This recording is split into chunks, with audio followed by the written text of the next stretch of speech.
Dying billionaire begged Virgin Maid for one night with him. Her answer shocked him completely. Hello everyone and welcome back to Romance Rewind Stories. Before we dive into today's incredible story, I have a small favor to ask. If you're enjoying these heartwarming tales, please hit that subscribe button and turn on the notification bell so you never miss our latest uploads. It's quick, it's free, and it's the best way to support us in bringing you more emotional romance stories. And here's something I'd love to know. Where are you watching from today?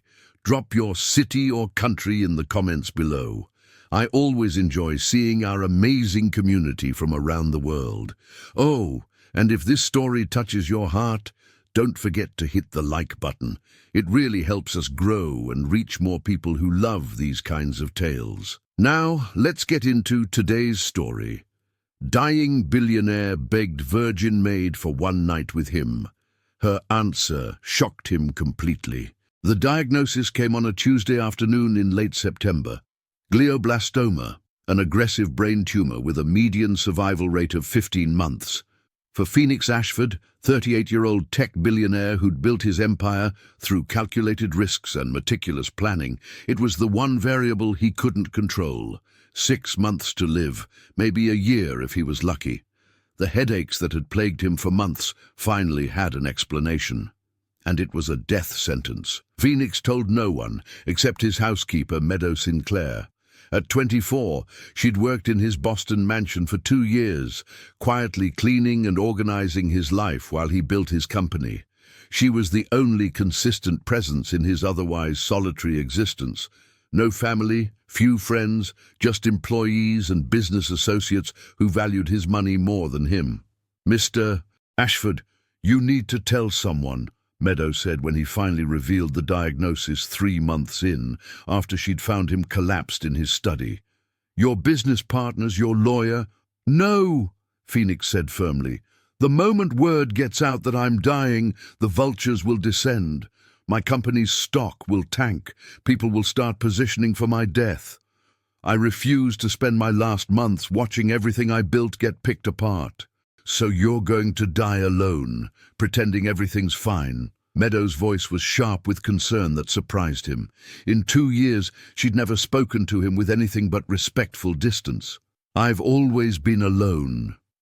Why should dying be different?" "Because nobody should die alone, Mr. Ashford, not even billionaires who are too stubborn to ask for help." That conversation happened in December. By March, Phoenix's condition had deteriorated noticeably. The headaches were constant now, the medications barely controlling them. His balance was failing, his vision was starting to blur, the tumor was growing despite aggressive treatment, and his oncologist had given him a timeline. Maybe 3 months, possibly less. And Phoenix realized he was terrified, not of death itself, but of dying without ever really living. He'd spent his adult life building wealth and success, sacrificing relationships and connections for profit margins and market shares. He was 38 years old, worth $4 billion, and he'd never been in love, never had his heart broken, never experienced genuine intimacy with another person. He was going to die a virgin, both literally and emotionally. That's when he made a decision that was either brave or insane. On a quiet evening in late March, he called Meadow into his study. She appeared within minutes, still wearing her simple grey dress and white apron, dark hair pulled back in a practical bun. She was beautiful in an understated way. Clear skin, expressive brown eyes, a quiet strength in her bearing. In 2 years, Phoenix had barely noticed. Now, knowing his time was running out, he noticed everything. "You wanted to see me, Mr. Ashford?" "Sit, please." Phoenix gestured to the chair across from his desk. When Meadow sat, looking confused and slightly worried, he took a breath and said the most difficult words of his life. "I need to ask you something completely inappropriate. You have every right to refuse, and it won't affect your job if you do.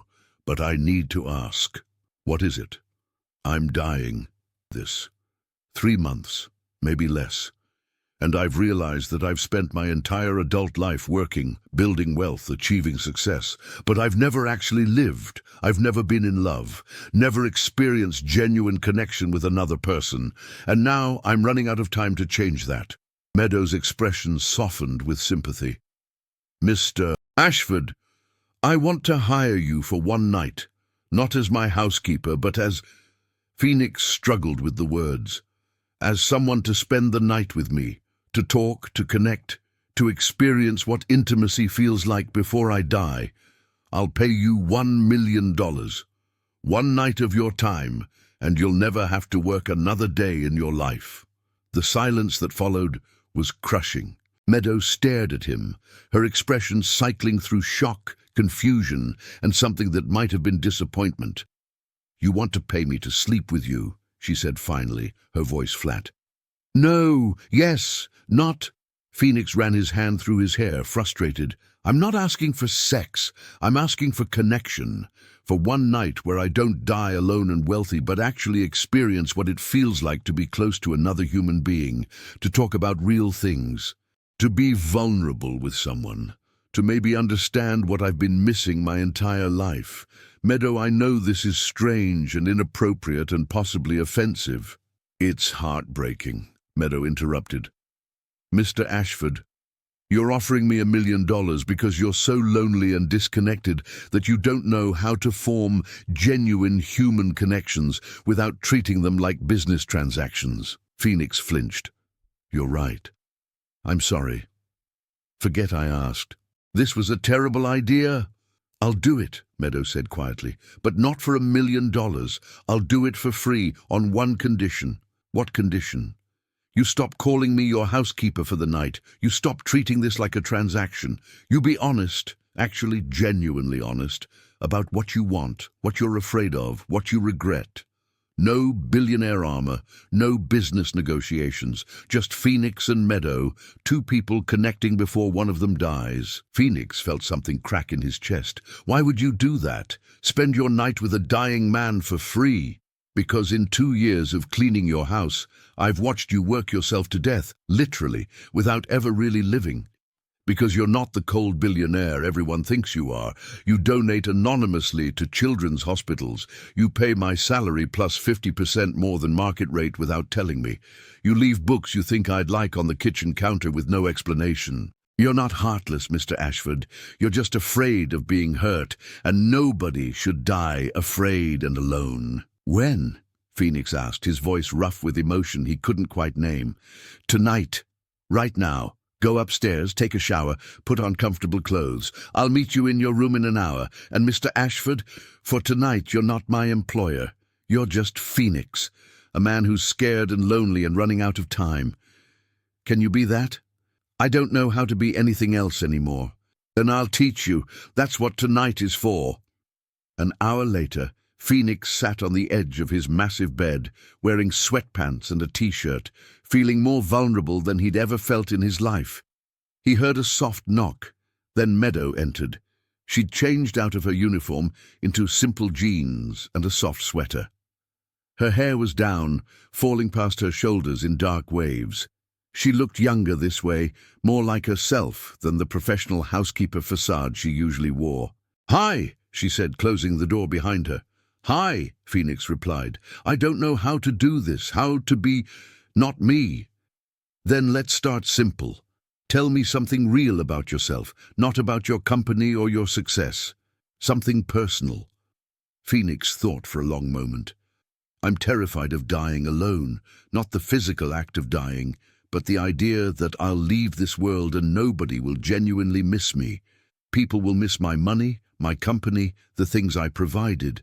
But me, the actual person, I don't think anyone will notice I'm gone." "I'll miss you," Meadow said softly, sitting beside him on the bed. "I've watched you for 2 years. I know you take your coffee black with 2 sugars. I know you work through lunch but always remember to ask if I've eaten. I know you have nightmares about your parents' car accident. I hear you wake up gasping sometimes. I know you play piano when you think no one's listening and you're actually quite good. I'll miss all of that. I'll miss you." Phoenix felt tears threatening. How do you know all that? Because I pay attention. Because for 2 years I've been taking care of someone who doesn't know how to take care of himself. Phoenix, what do you actually want from tonight? The real truth. I want to know what it feels like to be close to someone, to be vulnerable without it being used against me, to understand what I've been too afraid to pursue my whole life. He paused. And yes, I'd like to experience physical intimacy before I die. But not transactional sex, real connection. I know that's asking a lot. I'm a virgin, Meadow said suddenly. If we do this, if we go there, you'd be my first too. Phoenix stared at her. Why? You're 24, beautiful, intelligent. Because I've been waiting for someone who actually sees me, not just my body or what I can provide, but me. And Phoenix, despite everything, despite the power imbalance, despite the circumstances, I think you actually see me. You leave me books because you noticed what I read. You pay me extra because you know I'm supporting my younger siblings through school. You ask if I've eaten because you care, not because you're being polite. So if you're asking me to share this experience with you, I'm saying yes, not because you're offering money, but because I choose to. Meadow, you don't have to do this. I was wrong to ask. I know I don't have to. That's why I'm choosing to. Now stop overthinking and just be present with me. What followed was the most intimate experience of Phoenix's life, and it had nothing to do with sex. They lay on his bed, facing each other, and really talked about childhoods and losses, about dreams and regrets, about fears and hopes. Meadow told him about her parents dying when she was 18, about raising her 3 younger siblings alone, about sacrificing her own college education to support theirs. Phoenix told her about his parents' death in that car accident when he was 20, about building his company as a way to prove he deserved to survive when they didn't, about the crushing loneliness of wealth and success, about the tumor that was slowly killing him. I've spent my entire adult life trying to matter, Phoenix admitted around 2 a.m., their hands intertwined between them, building something big enough that I'd leave a mark on the world. But Meadow, lying here with you, I realize that's not what matters. Connection matters. Being seen by another person matters. This conversation right now is worth more than any company I could build. Then let's make the time you have left count, Meadow said.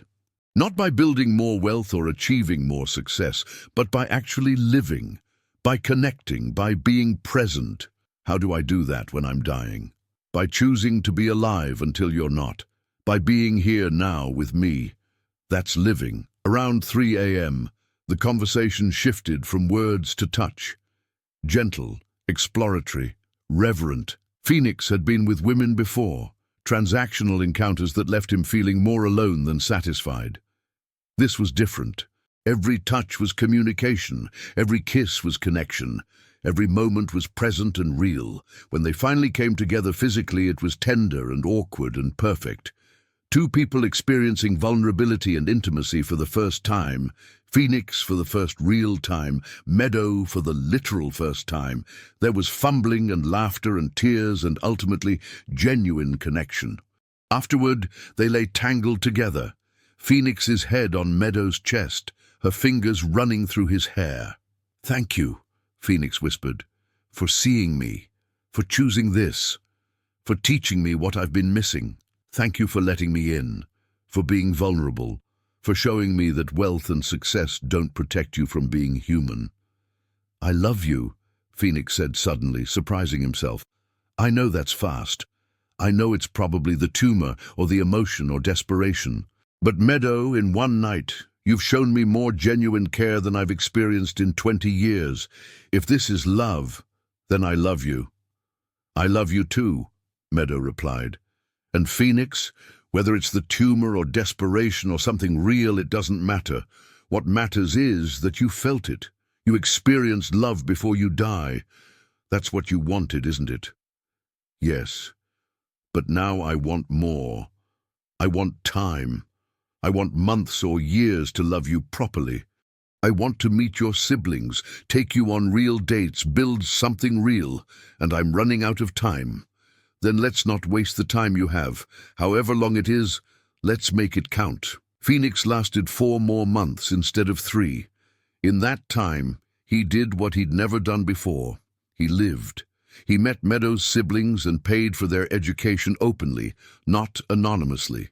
He took Meadow on dates, simple ones like diners and movies, expensive ones like Paris and Rome. He taught her to play piano. She taught him to cook. They laughed and fought and loved with an intensity born of knowing their time was finite. He also made arrangements. Meadow tried to refuse his money. "I didn't do this for your wealth." But Phoenix was insistent. "This isn't payment. This is me taking care of someone I love. Meadow, when I'm gone, I want you to have security. Take care of your siblings. Go to college.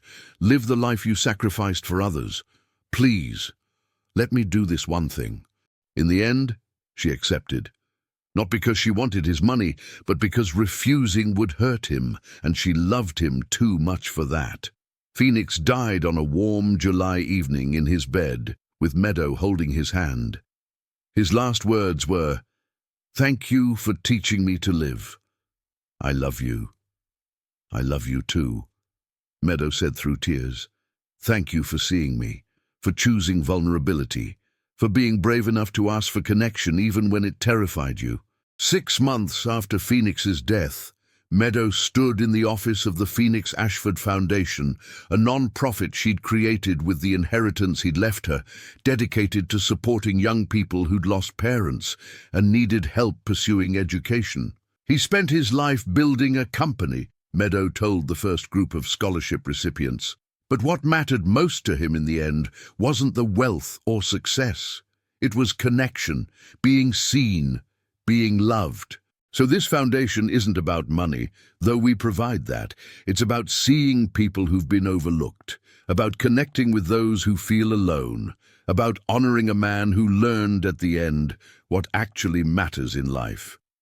That night, alone in her apartment, Meadow looked at the photo on her nightstand. Phoenix in his final months, smiling genuinely, something he'd rarely done before they fell in love. Beside it, a note he'd written shortly before he died. "Meadow, thank you for one night that became a lifetime of connection, compressed into 4 months. Thank you for refusing my $1 million and giving me something priceless instead. Yourself. You taught a dying billionaire how to live. That's worth more than any fortune. I love you.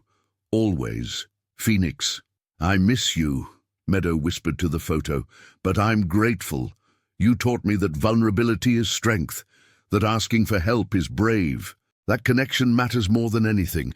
And Phoenix, I promise, I'll live fully for both of us now.